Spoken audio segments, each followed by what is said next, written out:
And we are live. Welcome, mystery and thriller fans. I'm your on air host, Sara DiVello, and I am so excited to welcome to the show today, live from London, Phoebe Morgan, here to give us the inside scoop on her brand new red hot book, The Wild Girls, out tomorrow. Phoebe, welcome to Mystery and Thriller Mavens. Tell us about this book. Hi, thank you so much for having me. It's so nice to be here all the way from London. So, I'm going to tell you a little bit about The Wild Girls today.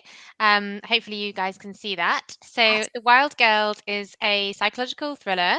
It is set in Botswana in Africa, and it tells the story of four women in their 30s who reconvene at a birthday party for a woman called Felicity, who has invited them to go to a luxury safari lodge out in Botswana. But the women arrive in Botswana and not everything is as it seems. Felicity is nowhere to be seen and the luxury lodges are deserted. So the four women are now alone in the wilderness and kind of scary things happen. I won't give too much away. And scary things happen. Okay, Mhm. well, I cannot wait to get into all of those tasty, scary things. First, I just want to welcome everyone who's watching us. We're broadcasting live to 6 destinations across Facebook and Facebook and YouTube as usual. So no matter where you're watching from, you're in the right place. This is the right time, and you know how it works. Any questions you have for our featured author Phoebe, get them going in the comments, and she will get right over to them. Sharon Carlson, welcome to the conversation. She says, this book sounds great. Sharon, always a pleasure to have you. Sharon is joining us live from Minnesota today. Anissa Joy, welcome to the conversation. Hello, Sara and Phoebe. She is here for the Wild Girls. Oh, love it. Well, Anissa, you're in the right place for the Wild Girls. Welcome to the conversation. Always a pleasure to have you. So, set at a luxury lodge in Botswana, loving it already. Let's talk about why Botswana. Have you been there? Did you fall in love with it? Give us the skinny. I will. So, I mean, I would have loved to have gone to Botswana. So, I was planning to go, but obviously the COVID lockdown pandemic happened. And I know the rules are different in the US and the UK, but in the UK, we were just not allowed to travel for a really long time. Thankfully, we can travel now. So, I'm actually trying to plan to go to Botswana in September this year, but I didn't get to go in time to write the novel. However, I had already had the idea to write it. And I did a ton of research, which is why it's so amazing that we have the internet these days, because there is so much out there. And I actually based the book on a real place called Deception Valley, which you can Google, and there are some amazing, luxurious lodges out there. And so I basically looked through like the videos of these lodges. I read all about them. I got a guidebook to Botswana. I watched a live video that you can do that basically takes you through the airport and shows you someone like arriving on a plane and then what their experience would be like, because the novel opens with the girls arriving in the airport and I wanted to try and get that sense of accuracy. So I'm sure there are some parts of the book that aren't as accurate as they would have been if I had been able to go. But I did try and read as much as I could and do as much research as possible. And for me as a writer, I wrote this during the first lockdown in the UK, which was March, April, May 2020. And I think it was just so amazing to be able to escape into Botswana because I was in a small flat in London. I didn't have that much space around me. And I actually found this book one of the easiest books I've written because it was so escapist. And I want people and readers to feel the kind of heat and that sense of adventure and travel that the women and the characters are getting that I did not get to have, if that makes sense. Exactly, exactly. I love it. So, Deception Valley, hmm what a perfect place to set a thriller. Did you hear about Deception Valley and think, my God, I've got to set it there? Or did that come to you in the process? Because, I mean, it couldn't be more perfect. I know, I couldn't believe it, and I can't believe that it's actually the real name of the place. So I had the idea that I wanted to do a locked room mystery. So this is actually my fourth novel. I have three other novels, but it's my first one, which is having a big launch in the US, which is super exciting. And I had this idea I wanted to do a locked room novel, and I was trying to think of new settings and places that have not been done.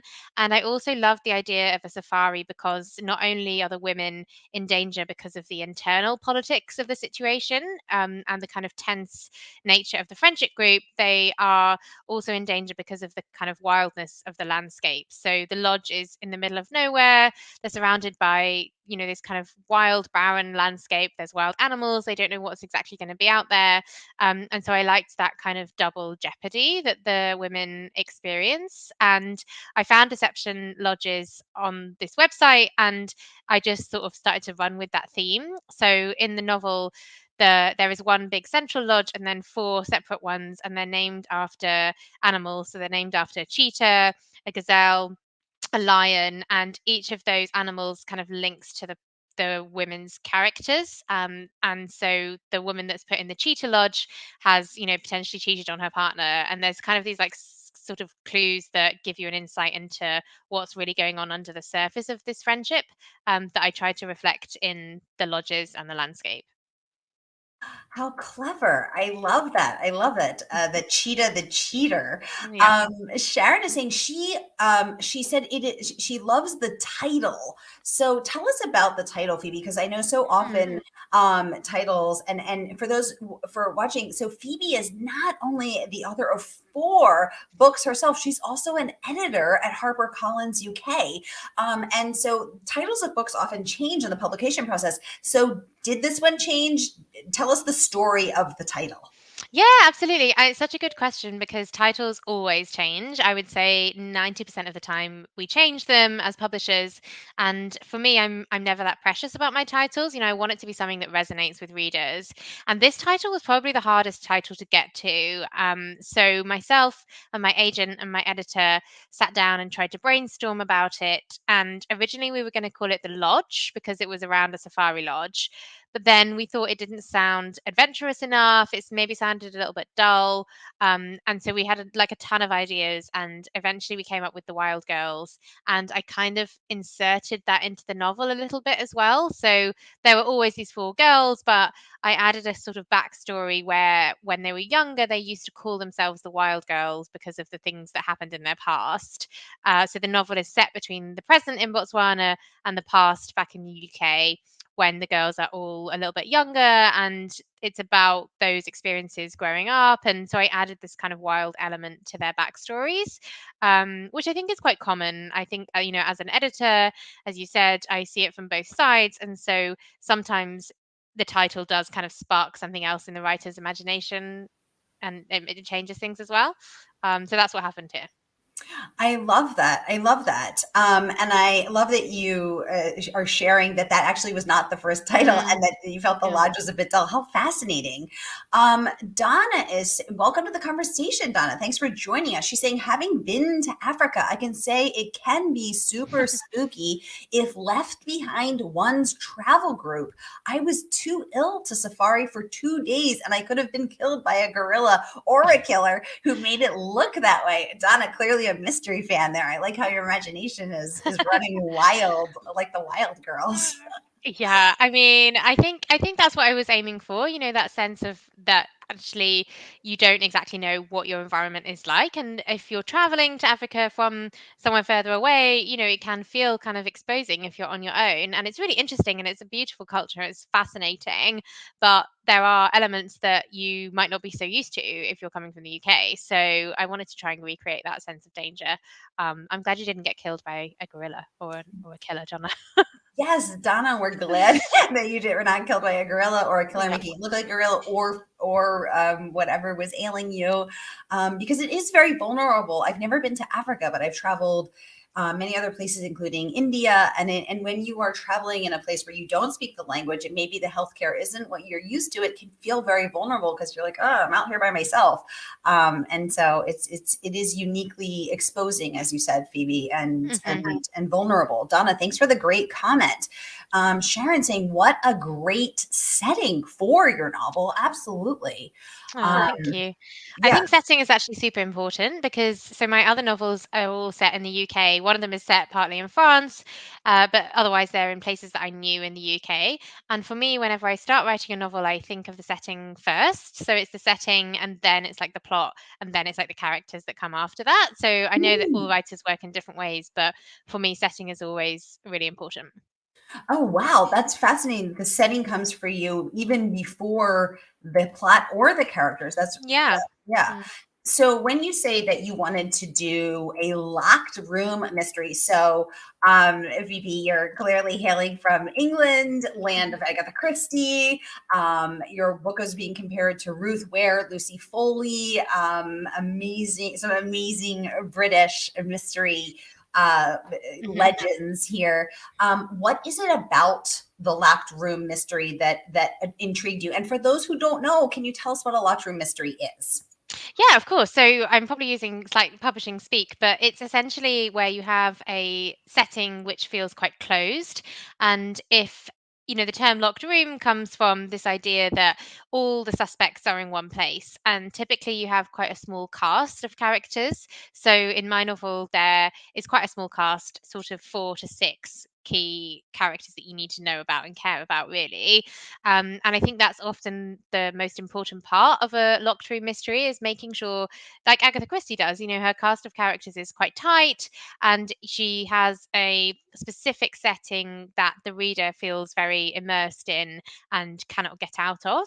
And so there is definitely a bit of a trend for these in the UK and I think in the US as well. Like you mentioned Ruth Ware and Lucy Foley. And I'm very inspired by those authors to try and create a setting that feels claustrophobic and where you as the reader feel as though you're there with the characters. So that's what I was trying to create, really. And then I think the fun of a locked room mystery for a reader is to try and work out who did it, and so you're sort of putting yourself in the place of a detective and you're trying to figure out which of these small cast of characters could have committed this crime. So that's Mm. the kind of basic premise, I think, of a locked room thriller. And there have been quite a few over the last few years. I've published some as well. But I hope that this one feels a little bit different because of the more unusual setting. Yay. Yay. Well, I was thrilled to see this compared to the work of Ruth Ware and Lucy Foley, both who have been on the show. Ruth's been on 3 times. Lucy was just on for the Paris apartment a couple weeks ago. And seeing them with their locked room thrillers, Ruth's one by one. Actually, she's done a Hmm. lot. Yeah. And Lucy with the Paris apartment. I know I'm a big fan of the locked room thrillers. If you're watching with us today, are you a big fan too? Tell us what you love about it, what your first locked room thriller is. Donna saying thank you. She's glad she's okay too. Oh, And she said this sounds like a lodge out in the American Southwest. Yeah, I think lodge can sound sort of rustic, doesn't it? Sounds oh, like, okay. yeah. Yeah, I guess it has like different meanings. So Mhm. the lodge that I was looking at is essential. I will try and find a link that you can share afterwards because it's so Ooh. interesting to look at. Like it's this kind of very large wooden structure which is set above the water on stilts Ooh. and surrounded by the landscape. And then within the lodge, it's kind of separated out into like a really glamorous dining room and a glamorous living room and the bedrooms have like 4 poster beds and little ensuite bathrooms. So the idea is that it feels like super luxurious. So I don't know exactly what a lodge in the American Southwest would be, but it probably sounds a bit more rustic, whereas I was kind of aiming for the more glamorous feel The in this particular luxury location. lodge. Yeah, just because I think it just gives you that sense of being on vacation and being abroad and having something that feels very different from your day to day. Mm. And all of the 4 women have quite difficult lives back in England, and so their day to day is quite difficult. So I wanted to transport them away from that. Donna's saying she thinks it's good that you changed the name as U.S. folks might be confused and, Okay, well, it's good. and It's good we laugh made the right decision. Yeah.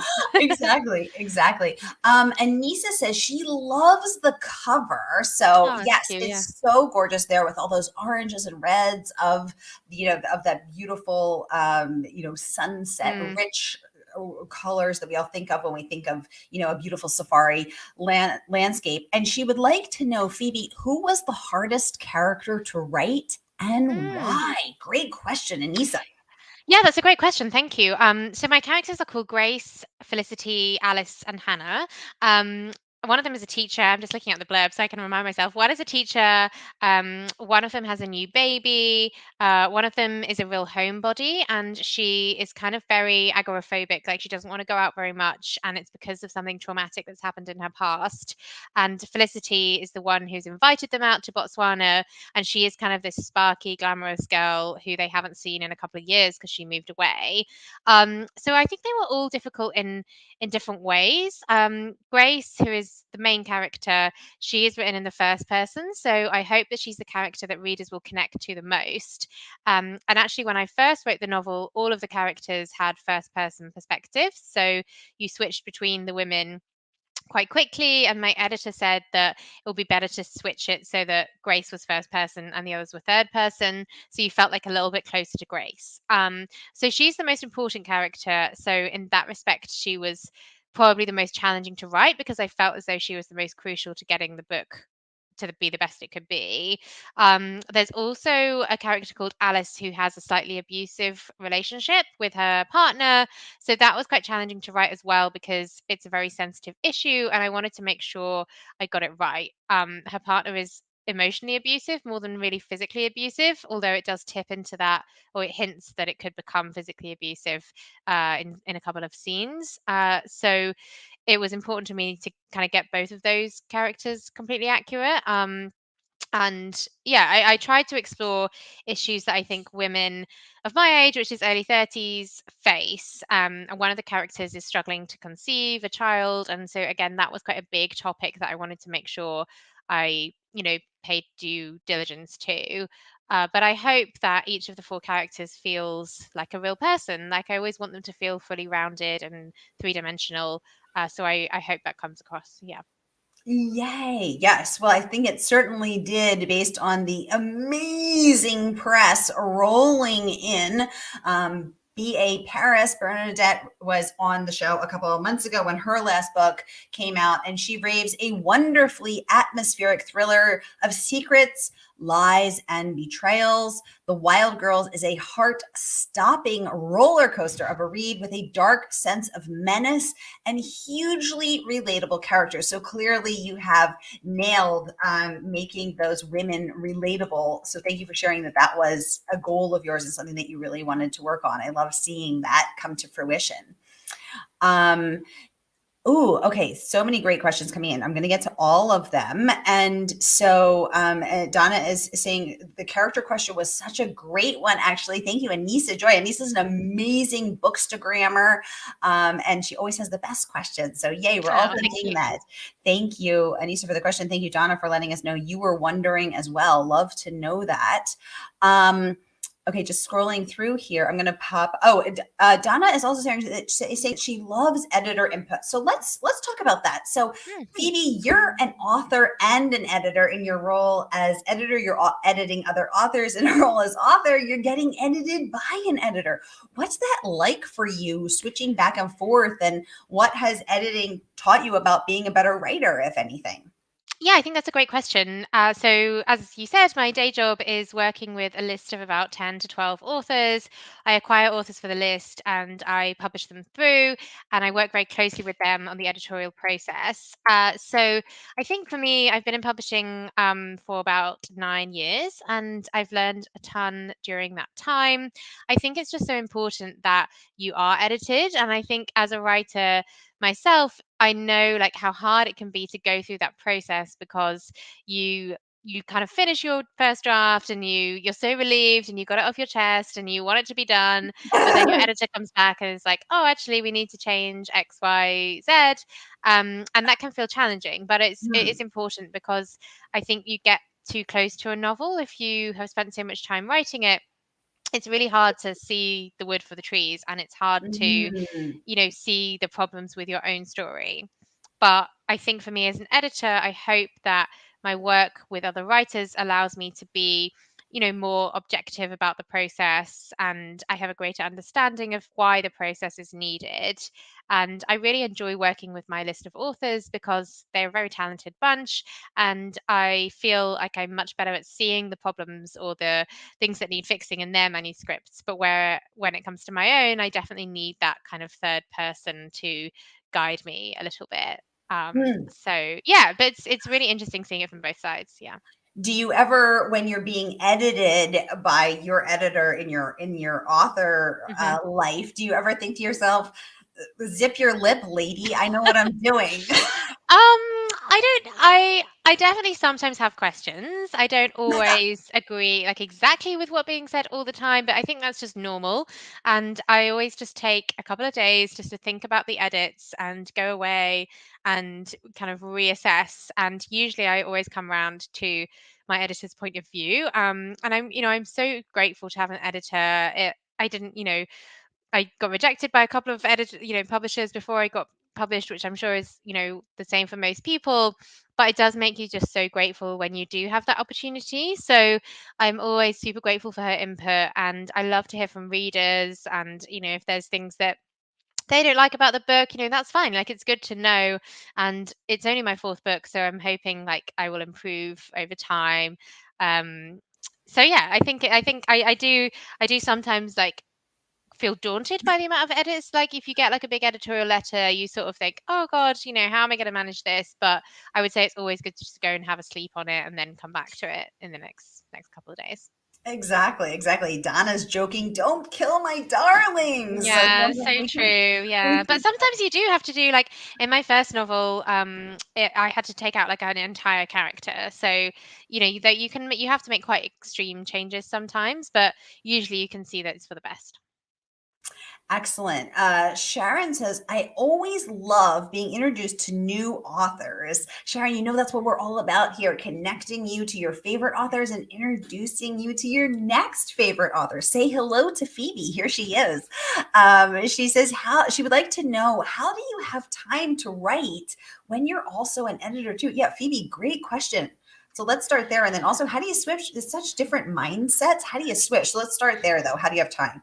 Sure. So I tend to write my own books at the weekends now. And when I first started off, I was working a lot of different jobs. So I was working as a journalist. It was before I got into publishing. I worked as a journalist for a short time, and I was working as a babysitter. I was working as a barmaid because none of these jobs paid very well. So I was working like 5 different jobs. And then I started writing in the evenings, just in small little bursts, usually while I was babysitting. And then I decided, I wanted to try and take it more seriously. And so, I ended up writing my debut novel, which is this one, The Dollhouse. And you guys can see it. And so this came out a few years ago.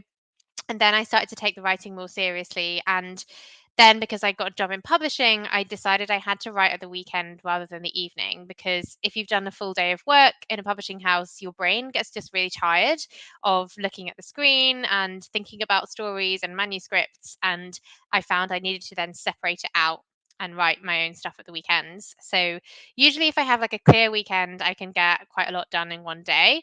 And I find that an easier way to process it. Now. But I know people have different techniques around how they balance their time.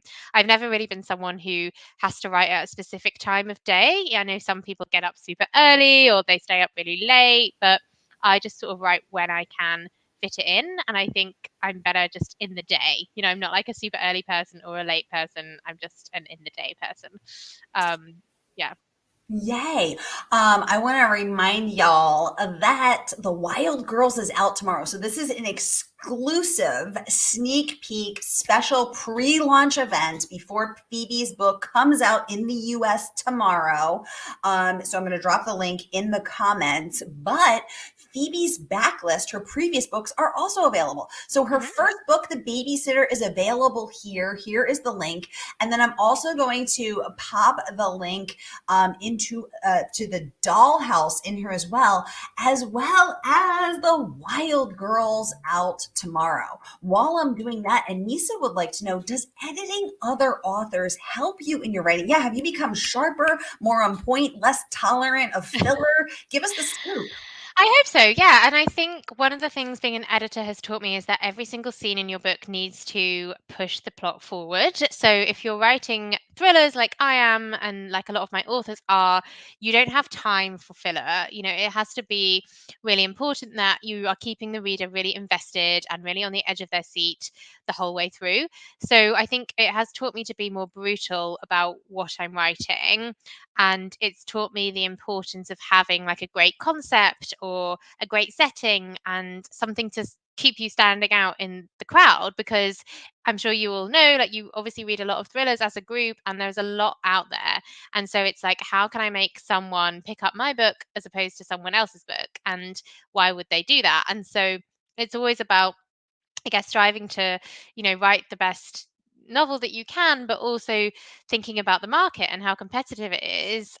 It definitely gives me like an insight into that side of things, I suppose. And a Mm. lot of it is just practice.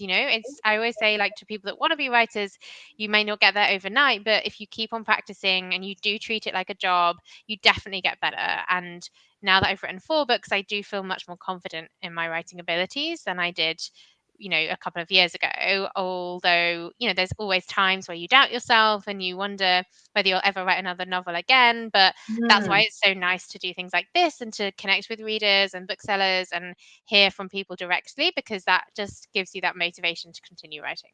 I love that. Anissa, thank you for the great question. And Phoebe, thank you for the great answer. We have a question here about oh, Brenda, great question. On the flip side, how has being a writer influenced you as an editor? Yeah, are you more compassionate now? Are you like, listen, I'm gonna hold your hand as we kill the two dogs? Or are you like, toughen up, you little whiner, like, binger, get your big uh, pants on? I think I definitely feel as though it makes me more empathetic, because I do understand how they feel, and I try really hard to communicate well with my list of writers and give them the information, because I know that when you're sitting there at home and you're like, what's going on with my book? Like, what's happening? Like, you want to know. And so I try to communicate a lot. And on the editorial side, I kind of will always brainstorm with them. I will say, these are my editorial suggestions, but you don't have to take them. I will say, let's talk about it over lunch or coffee. And it has to be a collaborative process, and it has to be the author's, best original work. And as the editor, you're there to make suggestions, but you're not there to rewrite the novel. Ooh, I like that. There to make editorial Mm, suggestions, but not there to rewrite the novel. yeah. Very cool. Also good to know that you offer your clients coffee and tea to soften the blow. Um, Well, I just think it's because it's so important to have like a personal relationship with your editor and with your agent, mm, because mm. publishing a book is such a team process. It's not just an individual writer on their own. It's collaborative, and it takes so many people in a publishing house to bring a novel out into the world. And then it takes all of you guys, it takes all the readers and the booksellers and the podcasters and everyone to support that author to make it a success. You literally can't do it on your own. That's really interesting, Phoebe, because I think that so many of us have this idea that, there's there's just Ernest Hemingway sitting there by himself, just Mhm. pounding away at the keys, or just, clawing the skin off his face as he wrestles for the right word. And then he takes a nap and does a shot of whiskey. And then he gets back to creating brilliance alone, a Yeah. solitudinous soul. But you're saying you're pointing out it's a team effort. And there's, you said that, the importance of having the relationship with your agent, your editor, but then there's the whole publicity team. Yeah, there's everybody. And my books are published in 10 different languages now, which is really exciting. But so you have like all those publishers around the world who all have marketing teams and publicity teams and rights teams, and they have cover art designers. And so, like, my cover in the US is different from my cover in the UK. I don't have it here, but it's there's so many people that are being creative with your work. It's such a privilege to have that. And so I think the idea of Hemingway sitting there, like, I know that when you're writing the first draft, you do feel on your own. And Mm. so I can see that. But then once you actually commit to being a published author, it kind of changes things and you have to be part of a team rather than a like lone player. Yes, yes, absolutely. I saw a question here, which I am now struggling to find, but someone was saying that they are looking for this to be an audiobook as well. They like to listen to their books. They can't find the audio version. Phoebe, is there an audio version? Yes, there is. It should Okay. be on Amazon. If it's not there, I will check, Oh, but here's the question. it Okay. should be on Amazon. And yeah, I love audiobooks as well. My partner listens to them all the time. So yeah, it should be there. Yeah. Yay, yay. And actually, it is also available. I'm going to put the link here as a compact disc, as an MP3, as a lib.e. So I'm going to put all of those ebooks here through Murder by the Book, our favorite woman-owned independent bookstore. So I'm going to say, if you love audiobooks as much as we do, here are the links. I'm going to put it right here so that you too can enjoy this. Feast your ears Thank you. on The Voice. I love the sound of this independent bookshop. That sounds amazing. I wish I could Murder visit. by the Book is our Yeah. favorite independent bookstore, owned by the incredible McKenna Jordan. It is one of 3 dedicated mystery and thriller bookstores in the U.S. Woman-owned, independent, New York Times reporting, one of the most respected, most revered, most beloved bookstores. So we are here to support them. He supports this beloved indie. So. So Stephanie Racine and Sylvia Presente Hmm. read the book that you wrote. Let's talk about The Voices. Yeah, it was really fun actually because Stephanie Racine has read a couple of my novels, and I got to go and meet her in Of the course. recording studio, which was really exciting, and see her recording the novel, which was really good fun because it's so hard. Like, some authors want to read their own audiobook, and it's so hard. Like, I would never want to do it myself because it kills your voice, and Mm. it's a real talent to be able to read an entire novel like that without pausing or messing it up.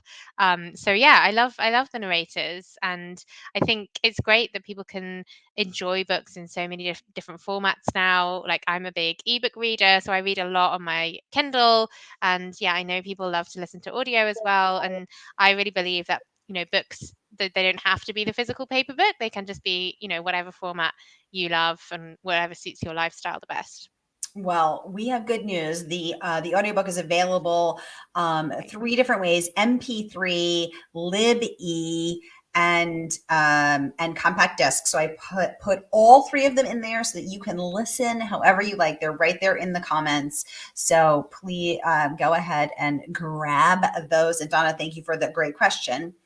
Okay, I think we are over our time, but you know what? I want to take 1 or 2 more questions because we're all about the questions here. We're all about the connection between readers and authors. So if anyone has any last questions, I think we have time for 1, maybe 2. Meanwhile, I want to share this rave review from Louise Canblish. She said, when 3 estranged friends set off for an all expenses paid trip to Botswana, you just know it won't be long before they discover the catch. And what a terrifying one it is. Tense, well paced, and with a cast of relatable flesh and blood women. The Wild Girls is an exhilarating read in one sitting ride. What an incredible review from the incredible Louise Canblish.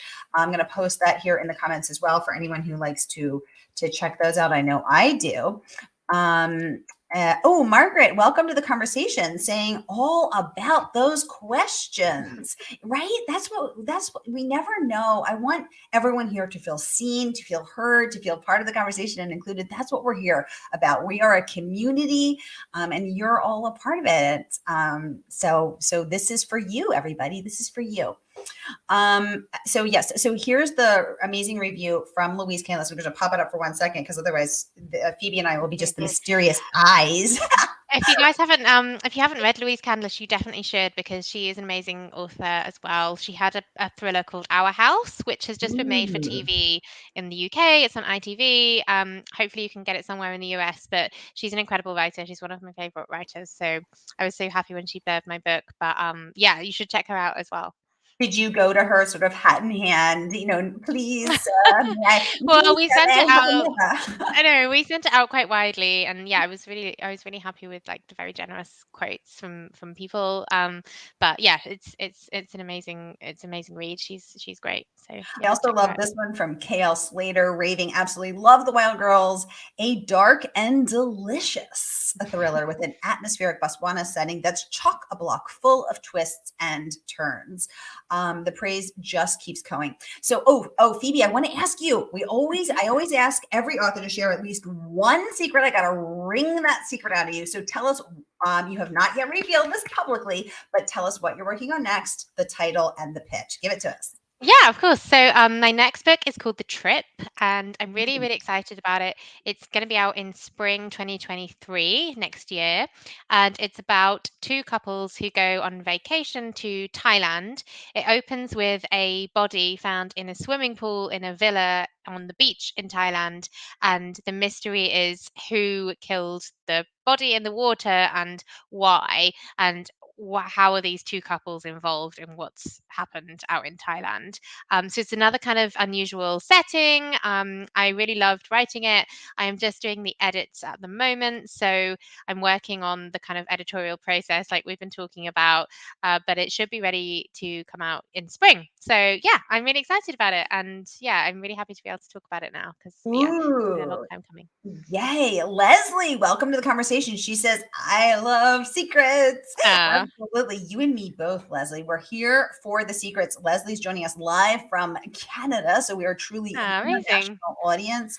Leslie, welcome. And I just want to share that Phoebe, I'm going to put it up here. Phoebe's next book is called The Trip. It is out in spring 2023, revealed here for the first time. So, Phoebe, you've got to come back and talk to us Oh, next. yeah, I would love that. Uh, And just to say to Leslie, if you're in Canada, then my book is in Walmart at the moment. I think it's the read of the month in Walmart in Canada. So if you want to check it out, you can get it in Walmart. oh, how So that's fabulous. exciting. Yeah. Yay, that's very exciting. Thank you for the inside scoop on the Canadian audience.